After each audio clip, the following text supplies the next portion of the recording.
So I'm going to be explaining how position relates to velocity and acceleration. So your position is going to be in a unit of distance like meters or feet. Let's just say meters. And then velocity is going to be in that unit of distance over a unit of time, saying how much can you travel in like 1 second or a minute. So a standard is meters per second. So to find like an average velocity, most people are familiar with taking the distance traveled, the total number of meters in this case, and dividing it by the time it took to travel that amount. So if this is like in a graph, this would kind of be the slope if you're traveling at a constant velocity, right? So it would be the slope of your graph, like the m in your mx plus v function, right? It gets a little bit more complicated when your velocity isn't constant. So I think I'll draw a graphic to represent this. So if your position x is increasing like this, I'll add units.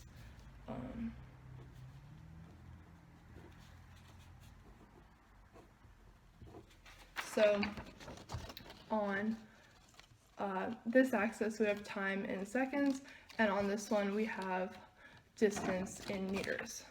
So the velocity won't always be constant, and to get the velocity at a specific point, you're going to have to take the slope at that specific point. So let's take 2 points for example. Let's take one closer to 0 in time and one a little bit further. So these are 2 points. If we draw kind of the tangent lines to those points to show the slope, like I'll do that now.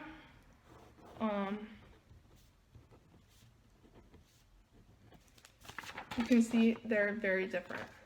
And the way we would find these is by taking the function of x, your position, and taking the derivative in terms of time. So we know that velocity is the derivative of your distance x over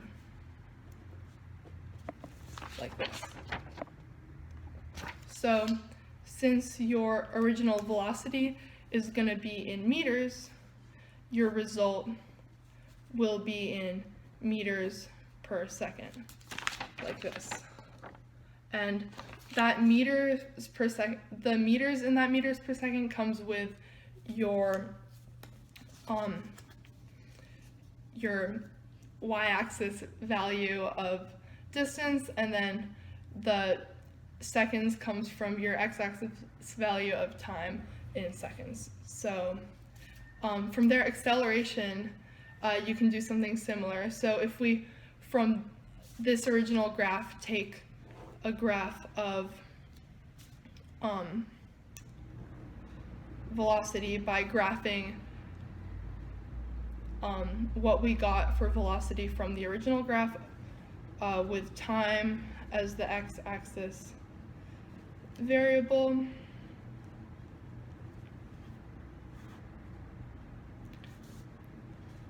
We get this graph here.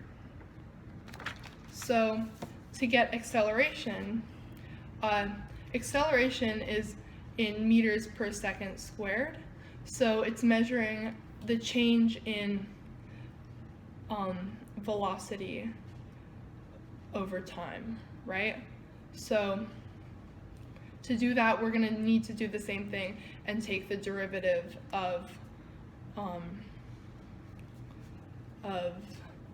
velocity. Oh, I got the units wrong here. It's not d, it's... I changed the units on that second graph. So to do that, we take the derivative, and then that gives us just a constant since it's the slope, and as we can see, this is linear, so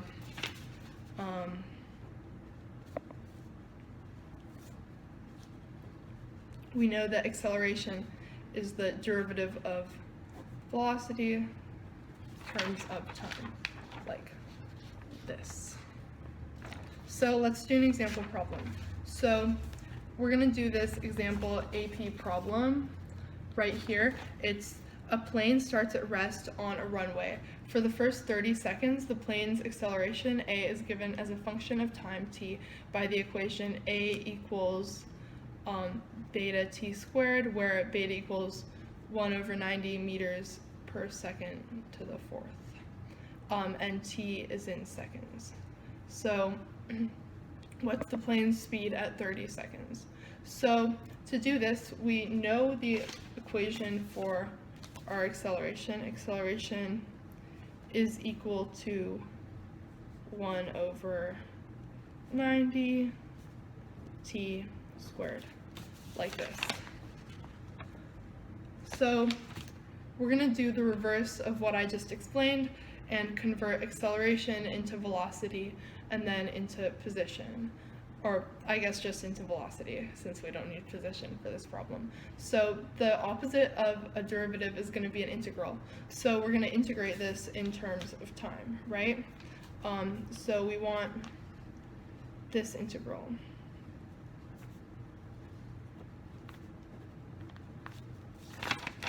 Because we're going for the velocity at 0 at 30 seconds, and we're doing this by adding together all of the acceleration from those 0 to 30 seconds. So to do this, we're just going to integrate using like all the standard rules, and what we get from there is going to be